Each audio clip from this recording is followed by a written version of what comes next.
자, 오늘 저녁에 우리 또 말씀을 나누도록 하죠. 우리가 신명기 27장에서 30장까지 주일날 봤습니다. 그 27장, 28장에 나오는 세겜 언약, 이 10계명의 마감 부분에서는 이 백성이 이 계명을 안 지킬 것을 하나님은 아시죠. 안 지킬 것을 하나님은 아시죠.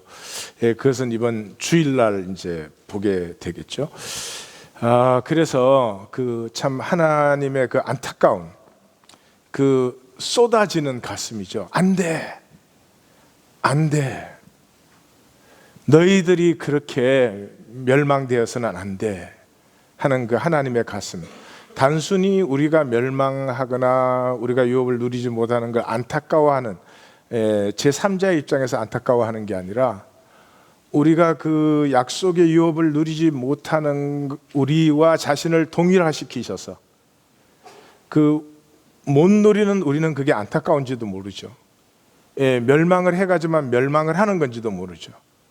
근데 하나님이 안타까워하시고 하나님이 아파하시는 그런 가슴이 이제 쏟아지는 부분이 이 세겜 언약이죠. 사실 세겜 언약은 시내산 언약을 반복하는 것이에요. 그 이상의 더 필요가 없어요. 그런데 이 백성이 그것을 지키지 못할 것을 알기 때문에 그 모압 언약, 그 시내산에서 맺은 언약 외에 하나님께서 이 백성을 위하여서 예비하신 하나님의 길, 그 열린 가능성, 이 경계선상에 서 있는 백성, 우리 민수기 이 마감에서부터 계속 나오는 말씀이 있죠. 여리고 맞은편 요단 강가 모압 평지에서 하는 말이 민수기 후반부부터 지금 계속 나온 말씀이죠. 그게 경계선상에 서 있는 백성이죠.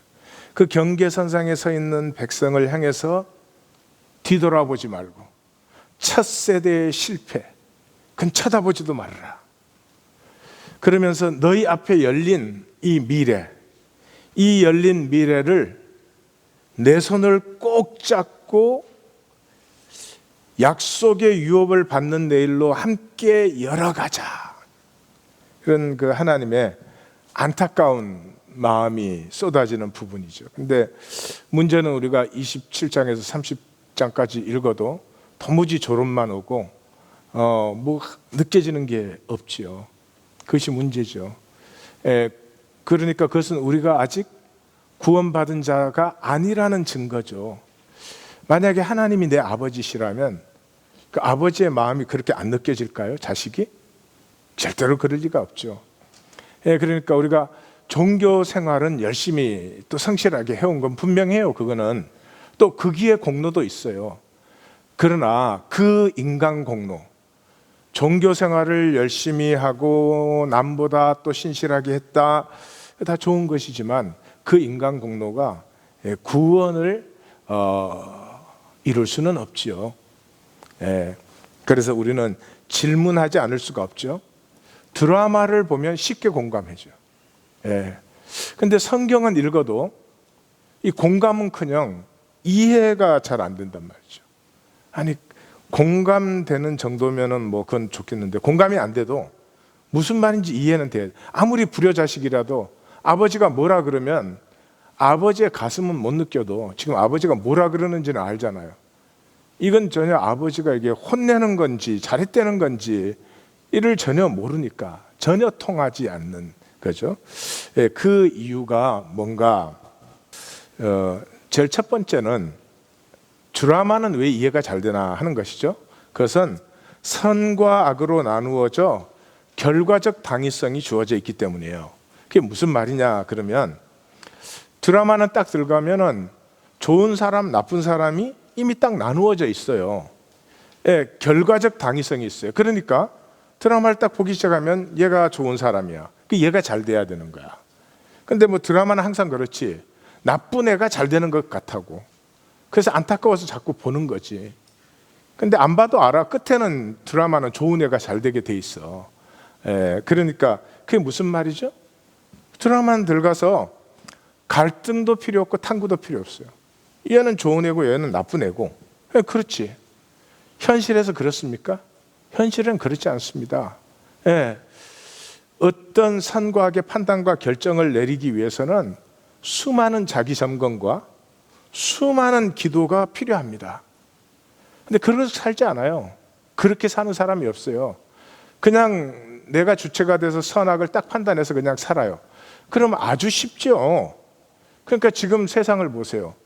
이 보수 진보, 한국도 그렇고 여기도 그렇고 이 보수 진보로 나누어져 가지고 또 여기 미국 선거는 보수도 아닌 게 보수 쪽에 가서 막 보수 척하니까 또 사람들이 그걸 또 좋다고 난리를 치고 그래요. 참 이상한데, 보수 진보로 나누면 이렇게 신앙생활도 그래요. 나는 보수적인 교회에서 자라났단 말이지. 그럼 보수라는 말이 도대체 뭔지, 보수의 장점이 뭔지, 단점은 뭔지 자기가 갈등해 본 적이 없어. 그냥 내가 보수 쪽에 있기 때문에 진보는 죽여야 돼. 또 진보 쪽에서 이렇게 자라난 사람은 그럼 뭐 자기가 또 그 갈등해 본 적이 없어. 그냥 보수는 다 꼴통이야, 쟤들은. 이런 식으로 선악과를 먹는다는 말은 뭐 몇천 년 전에 아담이 선악과 먹었다는 그게 아니고요. 이 선악과의 특징은 내가 판단 주체가 돼 있잖아요. 내가 판단 주체 선과 악을 하니까 거기에 빠진 건 뭐예요? 나는 빠져 있지. 선과 악을 판단하는 그 상황에 나는 빠져 있다고. 그 항상 자기는 옳아. 항상 자기는 의로워. 만약에 자기는 잘못됐어도 이유가 있어. 그러니까 상관이 없어. 그러니까 얼마나 쉬운 삶이에요. 예? 얼마나 쉬운 삶이에요. 나는 가만히 앉아서 내가 옳다고 판단한 자, 드라마에서 옳은 자하고 그냥 동일시만 하면 돼. 동일시만 하면. 나는 저절로 의로운 자, 저절로 옳은 자야. 저절로 착한 자야. 그러니까 드라마 보는데 무슨 기도가 필요합니까? 주여 지혜를 주시옵소서. 내게 똑바로 봐야 되는데, 예, 저 주인공의 얄짱한 외모에 안 넘어가게 하옵소서. 뭐 이런 거 필요 없어요. 마치 바둑 뜰 때 옆에서 혼수를 뜨면 혼수 뜨는 사람은 한 두세 수를 더 보잖아요. 객관화되어 있으니까. 자기 게임이 아니니까. 자기는 빠져나와 있으니까. 그러니까 혼수 뜨는 사람이 각각 착각하는 건 뭐냐 그러면, 자기 실제 실력은 지금 혼수 실력이 아니고 진짜로 싸울 때 실력인데 자기 실력이 몇 급 높은 것처럼 이렇게 생각을 한다. 이게 이 오늘의 기독교인들의 문제죠. 하나님은 우리가 삶 속에 들어가서 삶을 정직하게 살기 위해서 하나님의 함께함이 필요하는데, 그걸 위해서 하나님이 필요한 게 아니고요. 나한테 필요한 거 얻어내기 위해서.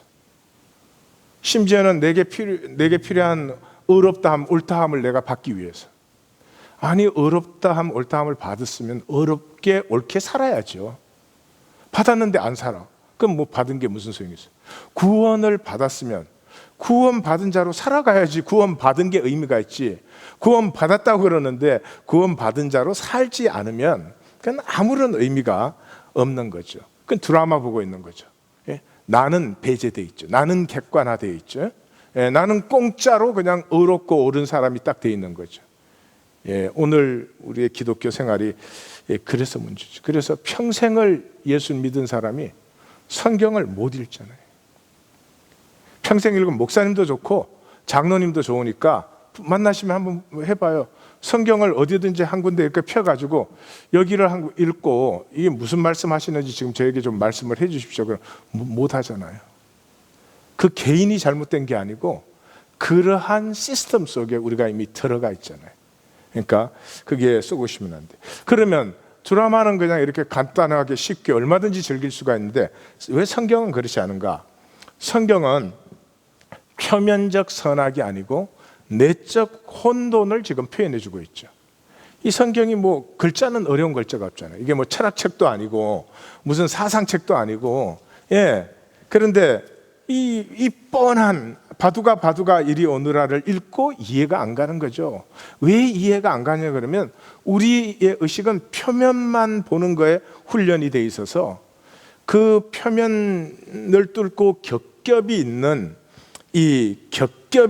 내적 혼돈을 볼 수 있는 능력 자체가 우리에게 결여되어 있는 거죠. 그래서 이 성경을 보기 위해서는 제일 중요한 것이 이제 틀의 전환이 좀 돼야 됩니다. 틀의 전환이. 프레임이 전환돼야 돼요. 패러다임이 시프트 돼야 된다. 뭐 그렇게도 표현할 수 있죠. 뭐 이런 말이에요. 내가 성경을 이해하려면 복이 뭐예요? 복이 현실적인 것만 잘 되는 것은 그건 성경이 말하는 복이 아니죠. 성경이 말하는 복에는 현실적인 결과도 그게 그렇게 올 수도 있어요. 그러나 반대인 경우도 또 많지요. 하나님이 복을 주셨기 때문에 현실에서 어려움을 당하는, 아브라함 같은 경우에는 수많은 시험 끝에 마지막 모리아산 시험 같은 게 오잖아요. 인간의 일생에 그런 것은 한 번 오면은 정말 인간으로서는 치명적이 되는 것입니다. 그러니까 사도 바울은 하나님께 그렇게 귀하게 복을 받고 쓰임 받았는데 평생에 고생한 것밖에 더 있어요. 그러니까 복 그러면 말씀을 아는 사람들에게 복이라는 의미는 세상이 아는 복보다 훨씬 풍성하고 깊습니다.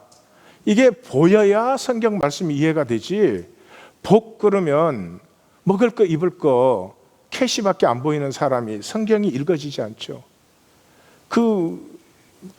아주 저를 좀 정말 견디기 힘들게 만드는 게, 어떤 때 그 라디오 이렇게 틀어보면 한국 라디오 설교가 나오는데 우리 한국하고 북한하고를 비교하는데 이 남한은 이 교회가 많고 하나님을 믿어갖고 이렇게 축복을 했고, 북한은 하나님 안 믿어서 하나님이 저렇게 저주를 했다는 거예요. 그 복의 틀은 지금 어디에서 나온 틀이에요? 완전히 세상의 틀하고 똑같죠. 오직 하나님의 그 복은 달러로밖에 환산이 안 돼. 근데 또 그런 거는 어떻게 할까 그러면? 북한 그래도 자살 안 하거든? 끌려가서 죽어서 그렇지. 남한에서는 가만 놔둬도 죽어. 북한에 데리고 가면 재벌 수준의 사람들이 스스로 죽어. 의롭게 그냥. 그 복이네, 큰 복이네. 남한의 이 노인들이 얼마나 외로운지 몰라요. 예? 죽어야 죽었는지 소식을 모르는 사람 숫자가 점점 늘어나고 있어요. 큰 복이네. 그러니까 틀이 안 바뀌었기 때문에 성경 말씀을 얼마나 은혜스럽게 해석을 해내는지 몰라. 그러나 그 해석의 틀을 잘 보시라고. 틀이 성경적인 틀이 아니고 이 세상적인 틀이에요. 신앙생활도 이런 거죠. 내가 얼마나 신앙생활을 잘하느냐는 이 교회 나와가지고 뭘 얼마나 열심히 하냐, 어떻게 하느냐, 그런 것도 좀 관계는 있을 거예요. 그러나 그것은 겉으로의 문제고 속의 문제는 이거예요.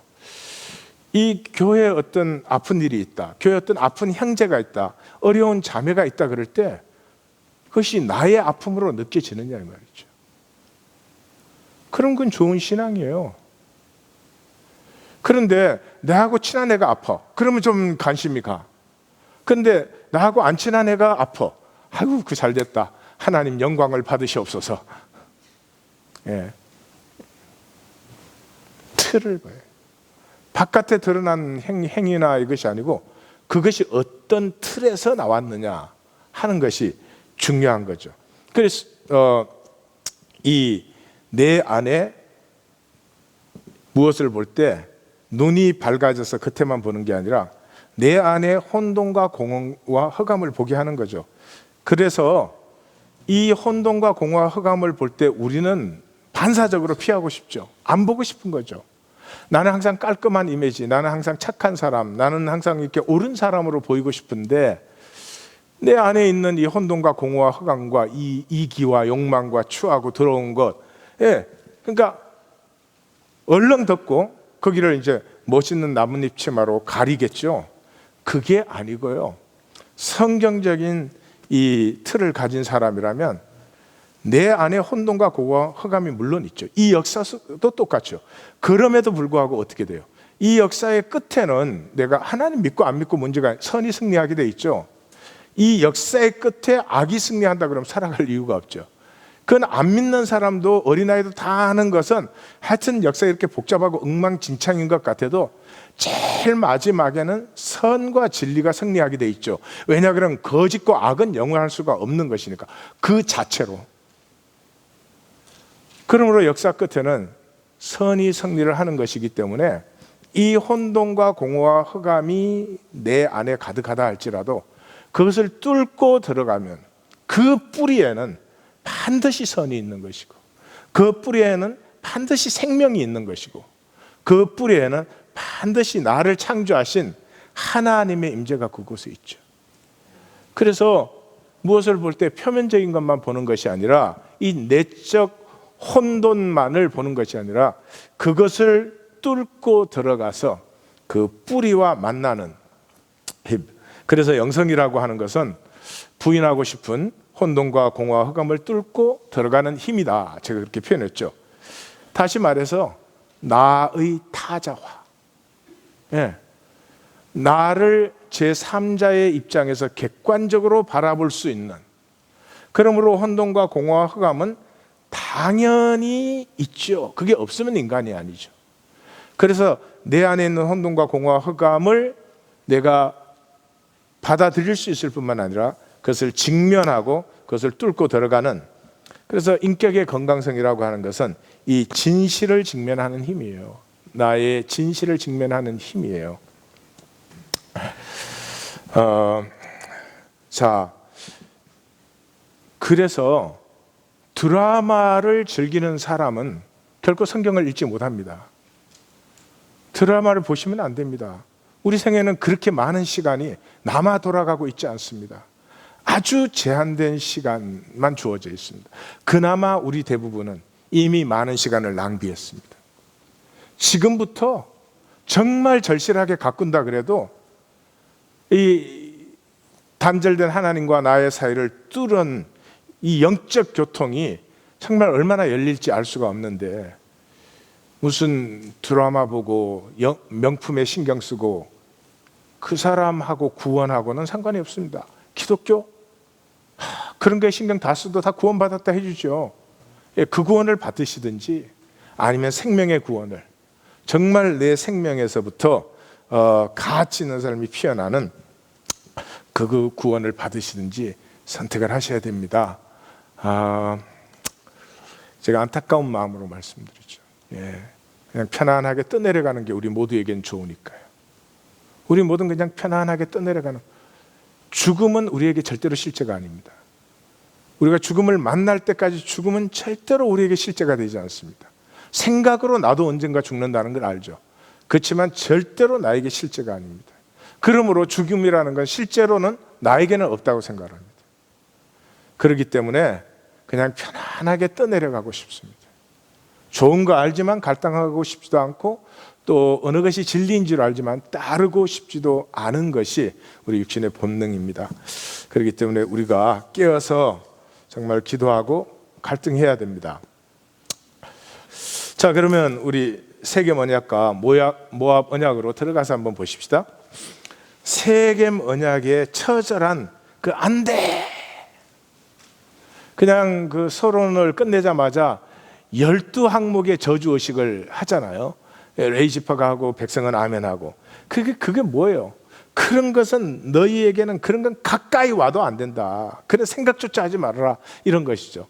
그리고는 뭐 잠시 참 약속을 지키면 이렇게 복되다 하는 얘기를 하고는 15절에서 68절까지 그 길고 참혹한 저주. 약속이 뭐예요? 하나님의 가슴이죠. 약속이라는 것이 뭐 우리는 이렇게 둘이서 뭘 맺었다 이러지만은 아니죠. 하나님이 아브라함하고 약속 안 맺었으면 인간은 멸망해라 그러고 보고 있겠습니까? 약속이라고 하는 것은 이 하나님이 우리에게 자기의 가슴, 자기의 마음을 가르쳐 주려고 계시의 수단으로 사용하는 것이지, 약속이라는 자체가 하나님이 창조하신 하나님의 그 유업자들, 인간만이 의식을 가지잖아요. 모든 것이 의식이 있죠. 돌도 의식이 있습니다. 그렇지만 그 의식밖에 없죠. 그렇지만 인간은 그 의식을 의식하는 의식이 있잖아요. 그래서 만물의 의식이 인간인데, 그러므로 인간이 하나님 뜻을 자원함으로 순종하면 온 우주에 하나님 나라가 임하는 것이고, 인간이 순종하지 않으면 하나님의 나라가 지체가 되는 것이죠. 그래서 이 인간을 향한, 자신이 만든 자신의 유업자, 자신이 만든 자신의 자녀, 자신이 만든 자신의 후계자, 이 인간이 자기가 준 그 생명의 모든 부요함과 번성함과 아름다움을 다 누리시기를 원하시고 거기에 자신을 이렇게 던져버린 하나님. 그래서 그 쏘가가지고 그걸 누리기는커녕 막 저주 아래 허덕이는 그 백성을 보면서 너무나도 가슴이 그 격렬하게 쏟아지는, 이것이 세겜 언약이죠. 근데 여기에 이 백성이 그것을 지키지 못할 것을 알기 때문에 안타까운 그 안에서도, 그렇다고 해서 하나님의 모든 약속이 폐기되지 않는다 하는 그 힌트를 받죠. 62절에 너희가 하늘의 별같이 많을지라도 네 하나님 여호와의 말씀을 청종하지 아니하므로 남는 자가 얼마 되지 못할 것이라. 그러니까 여기에 이 하나님의 약속 때문에, 이 자기의 창조 세계를 결코 버릴 수 없는 하나님의 가슴 때문에 그런 거죠. 0.0001%의 가능성을 포기하지 않는, 그게 노아의 홍수 얘기예요. 이 세상이 다 폐기하고 강포하고 다 타락했어요. 그런데 노아 한 사람 남은 것을, 여러분, 우리는 사람하고 관계할 때 어떻습니까? 그 사람의 90%가 괜찮고 10%가 나한테 악하다. 어떻습니까? 관계 계속 하십니까? 관계 계속 해요? 우리는 99%가 좋아도 그 1%가 나한테 손해를 끼치거나 나한테 악하게 하면 99% 좋은 건 당연한 거야. 1% 악한 거, 그게 그 사람의 모든 것이 돼요. 근데 0.0001%의 그 남은 가능성을 붙들어지시고 99.999%를 새롭게 하시는, 이 하나님의 가슴이죠. 이게 남은 자의 역사예요. 우리는 남은 자 그러면 되게 좋아하는데, 좋은 말처럼 쓰는데 참 죄송하고 비참한 것입니다. 나 자신을 생각해 보세요. 나 자신에게 거룩한 것이 몇 퍼센트 되는지. 예? 얼마나 거룩해서 하나님이 나를 못 버리시고 수요일 저녁에도 이렇게 불러내가지고 말씀을 듣게 하는 걸까요? 그런 것이죠. 자, 그런 그 세겜 언약에 격렬하게 쏟아지는 하나님의 안타까움에 이어서 나오는 것이 모압 언약이죠. 참 이상하죠? 성경 해석하는 누구도 이 모압 언약을 심각하게 생각하지 않습니다. 제 생각에는 구약에서는 여기가 제일 중요한 부분인데 세겜 언약은 굉장히 중요하게 생각을 해요. 그게 시내산 언약이기 때문에.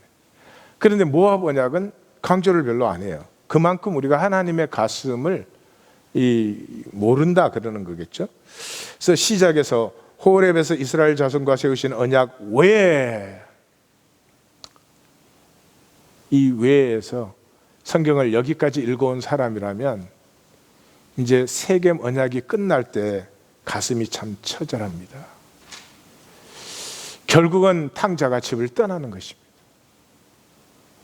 가면 돼지를 치고 지엽 열매를 이제 먹을 것이 이제는 뻔합니다. 그러니까 참으로 참혹한 심령이 되죠. 근데 거기에서 언약 외라고 하는 마음이 나올 때 캄캄한 밤중에 한 줄기의 빛을 보는 것이죠. 폭풍이, 어두운 밤, 칠흑 같은 밤에 폭풍이 휘몰아치는데 어디가 어딘지를 알 수가 없습니다. 그런데 저 멀리서 등대 불빛 하나가 희미하게 반짝거리는 거죠. 그 순간에 살았다, 살았다. 이 외가 그런 살았다죠. 그것이 어디에서? 모압 땅에서. 여리고 건너 요단강 옆 모압 평지에서. 이제까지 수십 번이 반복됐죠. 그 수십 번 반복한 이유가 뭐예요? 바로 이것 때문이죠. 29장 1절 때문에. 거기에서 하나님이 세우시는 언약의 말씀, 그 언약의 말씀이 이러하니라. 그 말씀은 어떤 말씀인가? 시작하자마자 그럽니다. 첫 세대의 실패는 너희 탓이 아니야. 그게 필요해. 그래서 내가 허락한 거지. 큰 시험과 이적과 큰 기사를 보았지만은 깨닫는 마음과 보는 눈과 듣는 귀를 내가 주지 않았어. 주지 않았어. 그래서 이제 내가 새로운 언약을 너희와 맺는데 이건 누구든지 받을 수가 있어. 누구든지 받을 수가 있어. 오늘이라는 말이 여기서 5번 나오죠. 오늘 이 언약 누구든지 받을 수 있는 말이야. 그걸 위해서 12가지의 표현을 하죠.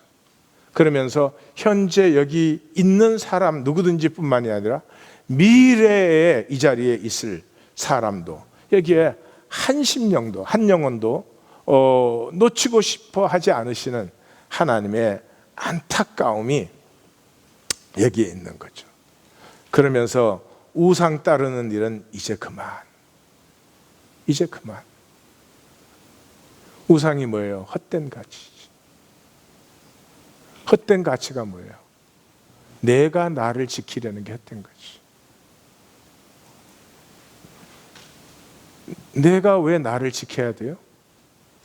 내가 단절되어 있으니까 그렇지. 내가 왜 나를 세워야 돼요? 예, 하나가 아니니까죠. 남편과 아내가 하나인데 서로 세우려고 합니까? 하나가 아니죠. 거짓 가치로 사는 건 이제 그만. 그 복되지도 않고 그 떳떳하지도 않은 거 이제는 그만. 그러면서 결론을 이렇게 내죠. 감추어진 일은 우리 하나님 여호와께 속하였거니와. 이 모든 일들 속에 무슨 섭리가 이루어져 가고 있는지 우리는 다 알 수가 없습니다. 그러나 그것은 여호와께 속한 일입니다. 그러나 우리에게 속한 일이 있습니다. 그것이 무엇입니까? 나타난 일은 영원히 우리와 우리 자손에게 속하였나니 이는 우리에게 이 율법의 모든 말씀을 행하게 하려 하심이라. 하나님의 섭리를 내가 다 아는 것은 아님에도 불구하고 그 섭리 속에는 하나님의 사랑이 들어있고 그 섭리 속에는 하나님의 우리를 향한 복이 들어있기 때문에 그것을 성육시키는 것, 그것을 나타내게 하는 것은 우리의 일이다. 예. 그러면서 새 언약의 구원을 얘기를 하죠. 내 하나님 여호와께서 내 마음과 내 자손의 마음에 할례를 베푸사. 아까 깨닫는 마음을 내가 주지 않았다 그랬죠. 이제는 깨닫는 마음을 주셔요. 어떻게? 마음의 할례를 베푸사. 마음의 껍질이 깨어지는 것이죠. 마음의 껍질이 깨어짐으로 우리가 이제 쉐마하고 하나님을 사랑하고 이젠 거짓 가치가 아니라 생명을 얻게 하신다. 그런데 여기에서 이제 가슴이 미어져 오는 거죠. 왜냐 그러면 내 마음의 껍질을 깨어서 할례할 때 내 마음의 껍질이 뭐 제3자가 와서 그렇게 할 수 있는 게 아니고 내가 해야 되잖아요. 근데 어떻게 내가 내 마음의 껍질을 베게 됩니까? 하나님의 마음이 나 때문에 찢어진 것을 만났을 때, 하나님의 마음이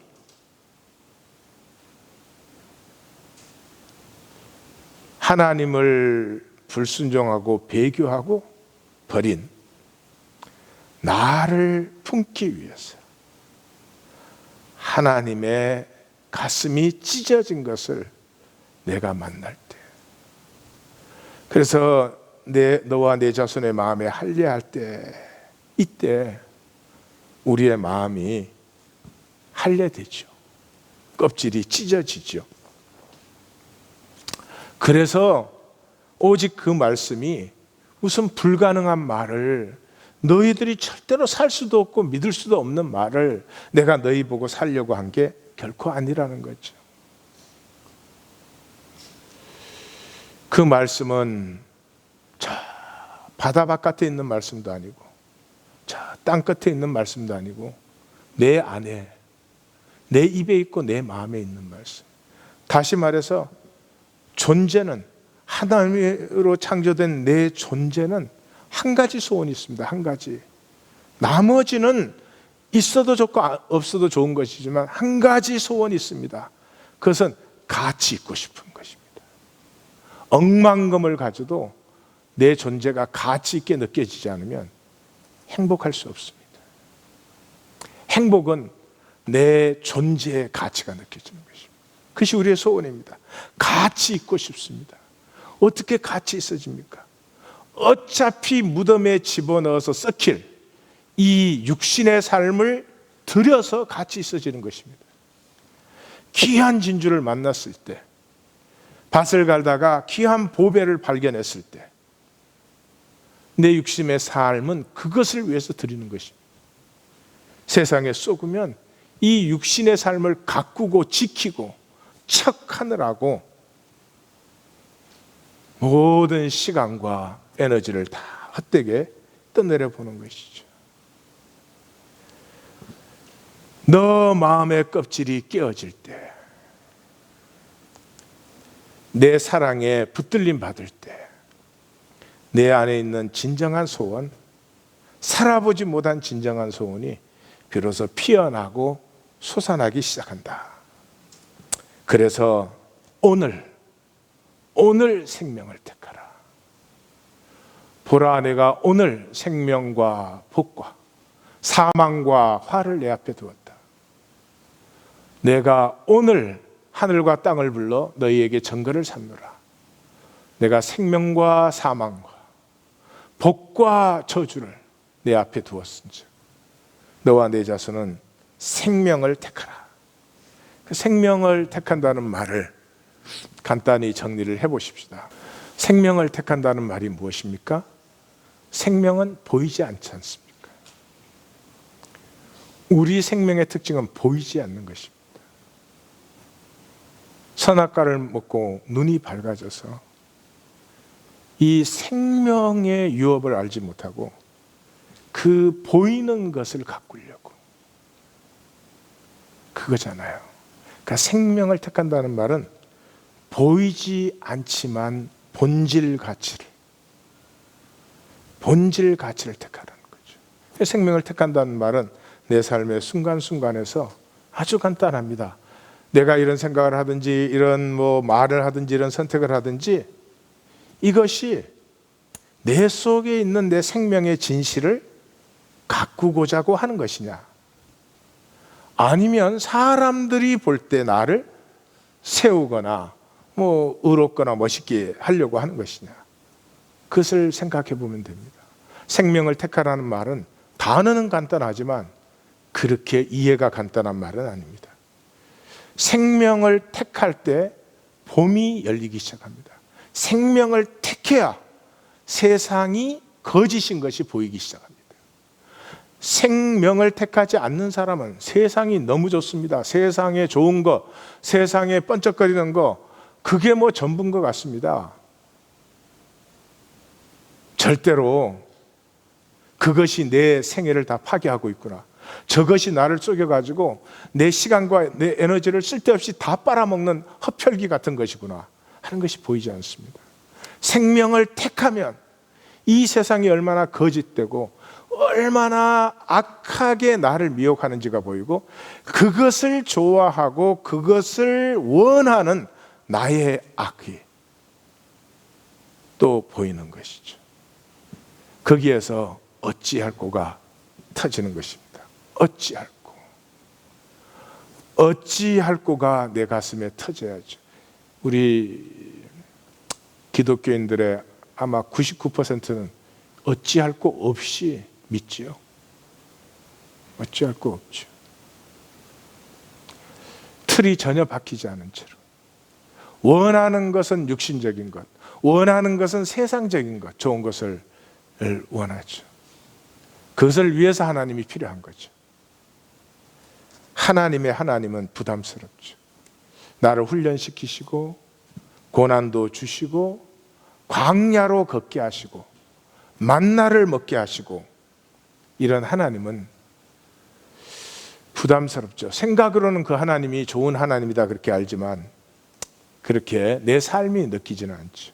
그래서 이 어찌할꼬가 내 마음에 임할 때 여기에 슈브가 일어납니다. 슈브는 구약에서 회개라는 말인데, 사실은 회개라는 말보다 시편 23편에 내 영혼을 소생시키시고 할 때가 슈브라는 단어입니다. 내 영혼을 돌이키는 것이죠. 제가 말씀드렸죠. 생명의 특징은 물결을 거스르는 것이라고. 세상의 물결이 아주 거세게 흘러가고 있습니다. 세상의 물결이 거세게 흘러가고 있습니다. 어디를 향해서? 멸망을 향해서. 그렇기 때문에 그 중에 생명 있는 자는, 살아있는 자는 반드시 물결을 거슬러서 올라갑니다. 많은 경우가 고난을 자처하는 것입니다.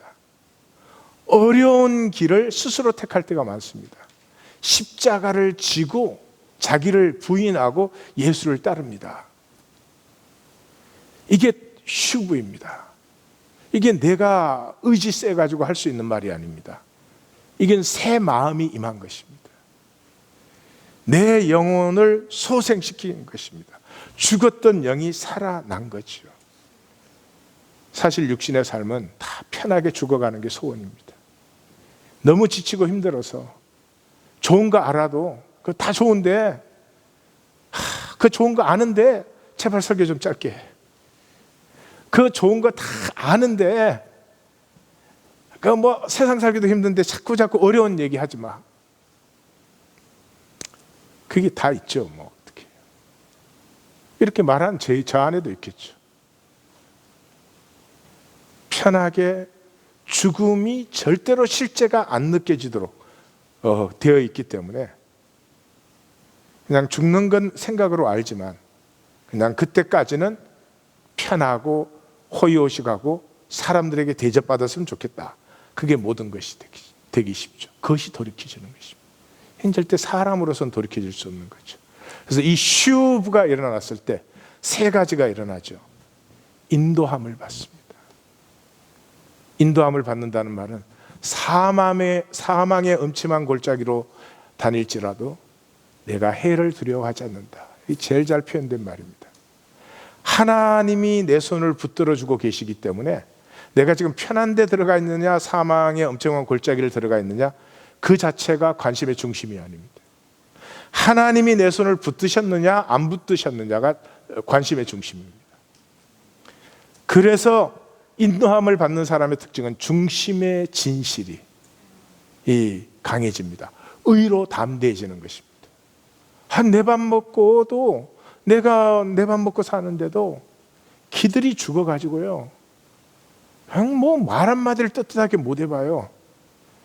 사람들 분위기에 얼마나 빠른지, 분위기에 맞게 말해야지 그래서 대접받고 인정받으니까 중심의 진실과 아무 상관이 없죠. 그것이 우리 인간의 이 세상의 삶의 모습인데, 중심의 진실이 담대해집니다. 그러면서부터 일어나는 것이 합력하여 선이죠. 우리 지금 몇 주째 이 주제는 계속 반복되는 주제죠. 나 하나는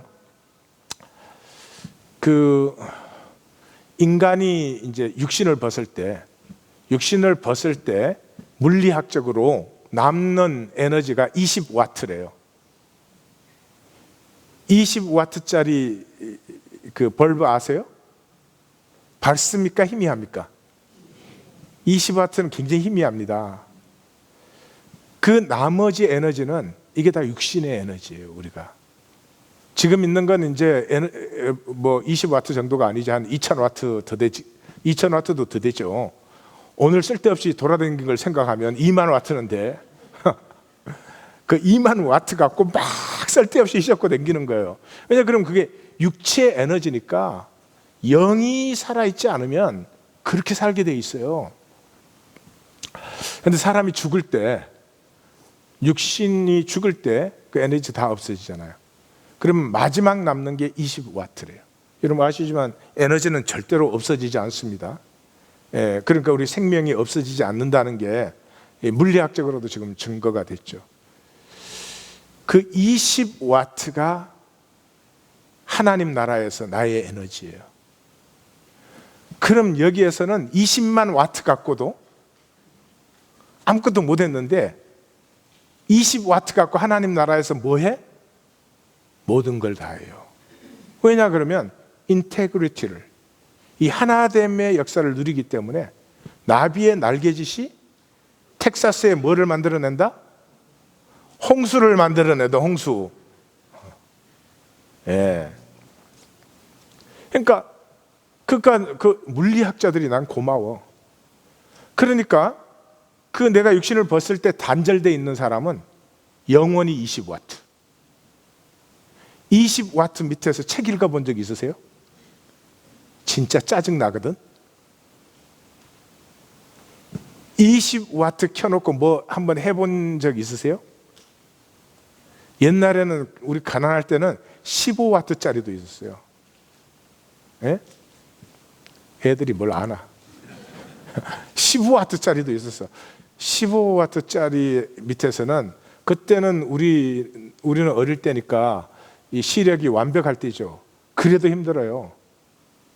그러니까 우리 엄마는 그 바느질 할 때 이제 내가 실을 끼워줘야 돼요.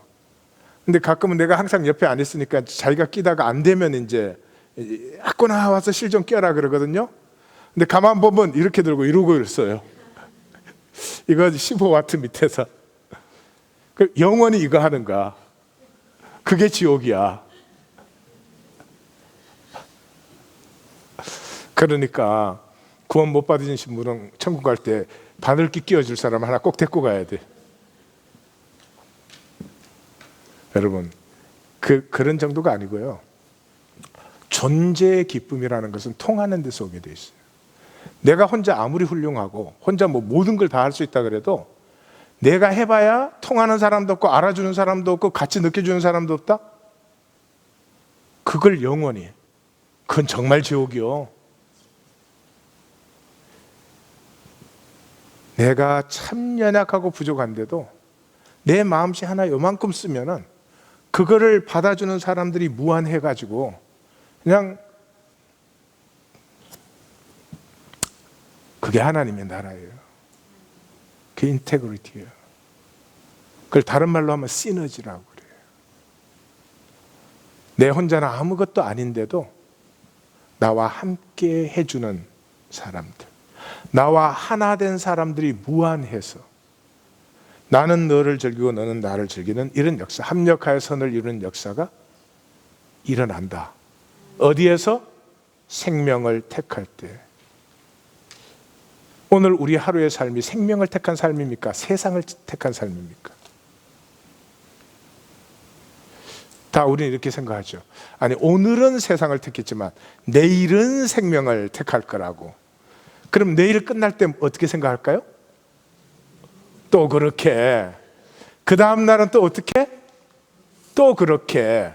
옆에 분에게 말하세요. 그러다 이렇게 늙었수. 그러니까 오늘이에요. 모압 언약에서 오늘이 9번 나오는 이유가, 3번씩 3번 9번 나오는 이유가 오늘이다.